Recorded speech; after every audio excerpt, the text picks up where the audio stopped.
Audio Jungle.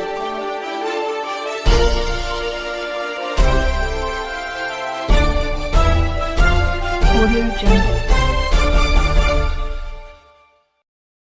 नमस्कार, स्वागत है आप सभी का आपके अपने चैनल CRS न्यूज़ में। आइए ले चले आज की खास खबर की ओर। लव जिहाद जैसे घटनाओं को रोकने के लिए स्कूल कॉलेज स्तर लड़कियों के अलावा कामकाजी महिलाओं को जागरूक करने के साथ उनको अपने धर्म और सांस्कृतिक से भी अवगत कराया जाएगा। BHU के शताब्दी भवन में विश्व मंगलीय छात्र सभा की ओर से भारत की सांस्कृतिक संवर्धन में युवती के योगदान पर 3 दिवसीय कार्यशाला का आयोजन किया गया।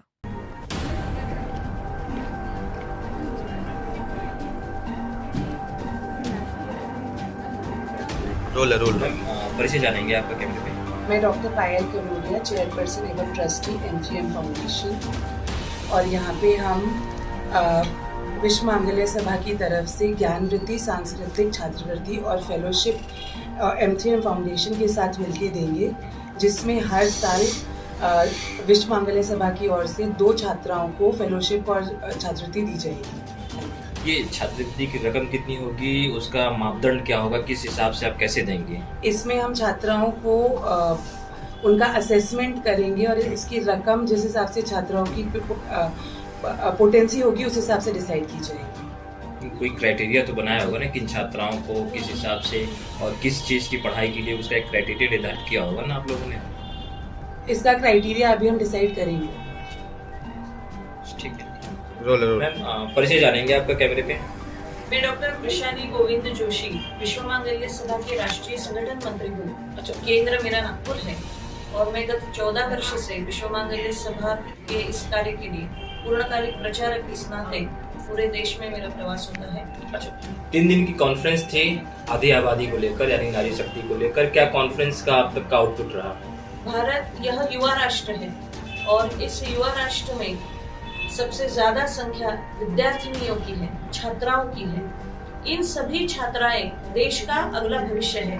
इसी आधार पर देश के सांस्कृतिक विकास में इन युवतियों की क्या भूमिका हो सकती है, इसलिए देश के साथ संस्कृति की बात इस नाम पर यही मोटिव लेकर विश्व मंगलीय छात्र सभा की यह कॉन्फ्रेंस शक्ति संवाद 2024 इस नाम से यह कॉन्फ्रेंस गत 3 दिन से यहाँ पर चल रही है। आउटपुट क्या रहा कॉन्फ्रेंस में? आउटपुट यह है कि भारत की अनेक विध जो विश्वविद्यालय है, अनेक प्रांतों के विश्वविद्यालय, जम्मू कश्मीर से लेकर केरला तक, कोचीन यूनिवर्सिटी है, जम्मू कश्मीर यूनिवर्सिटी, ऐसे अनेक यूनिवर्सिटीज में की छात्राओं ने इस कॉन्फ्रेंस में शिरकत की है और पहली बार उन्होंने खुलकर सांस्कृतिक विषयक बातें, अपनी देश की जो मूल संस्कृति है, देश का जो मूल तत्व ज्ञान है, देश के जो मूल्य है, इस पर चिंतन विचार किया है। इन पर पेपर प्रेजेंटेशंस किए हैं, इन पर पोस्टर प्रेजेंटेशंस किए हैं और मुझे ऐसे लगता है कि आज की इस युवतियों में एक जो कल्चरल कॉन्फिडेंस की जो कमी है, जो सांस्कृतिक आत्मविश्वास की जो कमी है, वह सांस्कृतिक आत्मविश्वास देश की युवतियों में निश्चित इस माध्यम से बढ़ सकता है, ऐसे मुझे लगता है। देश में देखा जाए तो महिलाओं को लेकर काफ़ी चीज़ें समसामयिक रूप से होती रहती है, जैसे बहुत सारी मूवीज़ आई हैं, बहुत सारी अभी भी सोशल लेवल्स हैं हमारे सोसाइटी में आज भी एग्जिस्ट करती है। उसको दूर करने के क्या उपाय, कुछ उस पर चर्चा हुई? देखिए, नारी को शक्ति कहा गया है। शक्ति का अर्थ ही है शक्ति जो सब कुछ कर सकती है, जिसे कुछ भी अशक्य नहीं है। ऐसा जिसका मनोबल है, ऐसा जिसका व्यक्तित्व है, उसे ही शक्ति हम कहते हैं। किंतु अशिक्षा के कारण अब उनके जो हमारे जो सामाजिक नैरेटिव्स है, विमर्श जो समाज में है, उसके कारण कहीं ना कहीं इस आत्मविश्वास की कमी की वजह से वह इन सभी कुरीतियों का शिकार बनती है।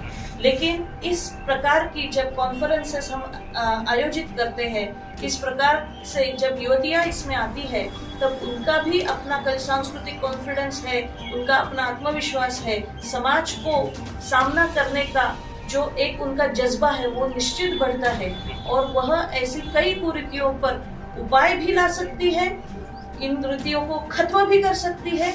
ऐसी पहल निश्चित इस देश में शुरू हो सकती है। अच्छा, लव जिहाद की भी बात सामने आती है। कॉलेज स्तर पे जो लड़कियां होती हैं, कॉलेज स्तर पे इस तरह की चीज़ें बहुत ज़्यादा देखने को मिलती हैं। और ये भी जो कॉन्फ्रेंस था वो एक भारत का जाना माना कॉलेज है, तो क्या मैसेज देना चाहेंगी इन ऐसे युवा पीढ़ी को जो विशेषकर आदि आबादी से बिलोंग करती है? हम इसमें यही मैसेज देना चाहते हैं, विश्व मांगल्य छात्र सभा का जो मूल विचार है वह युवतियों को अपने सांस्कृतिक मूल्यों पर खड़ा करना है, पुष्ट करना है, उनको अपने मूल्यों पर अधिक सुदृढ़ करना, यह हमारा उद्देश्य है।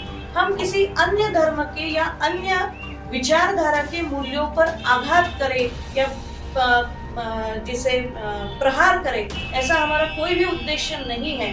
किंतु लव जिहाद या फिर इस प्रकार की जो अभी जो विकृतियां समाज में निर्माण हुई है, इसके लिए केवल एक ही इसका उपाय हो सकता है कि हमारी युवतियों को अपने धर्म संस्कृति के बारे में अवगत कराना, अपने धर्म संस्कृति के बारे में उनका ज्ञान बढ़ाना और उनकी आस्थाएं और उनकी श्रद्धा अपनी धर्म संस्कृति के मूल्यों पर सुदृढ़ करना, यही इस कॉन्फ्रेंस का भी उद्देश्य था। और मुझे ऐसे लगता है लव जिहाद जैसे प्रकरणों पर, ऐसी विकृतियों पर यही एक उपाय हो सकता है। ये तो चैलेंज है ना समाज के सामने कि हम लोगों को कैसे अवेयर करें अपने संस्कृति, अपने धर्म, अपने रिलीजन के बारे में। यही तो चैलेंज है सोसाइटी के सामने। इस चैलेंज को दूर कैसे करना है, इसके उपाय कुछ आप लोगों ने सोचे?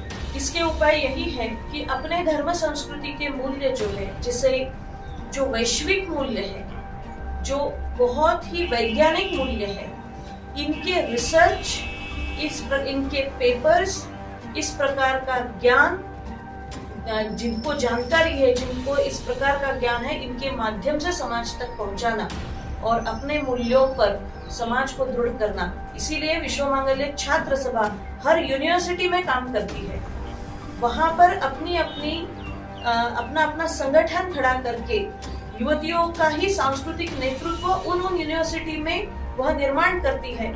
यह सांस्कृतिक नेतृत्व को धर्म शिक्षा विषयक अच्छी शिक्षा भी प्राप्त कराती है और इन सांस्कृतिक नेतृत्वों के माध्यम से बहुत बड़ी मात्रा में छात्राओं तक वह ज्ञान पहुंचाया जाता है। यह इसकी कार्यपद्धति है। ठीक है।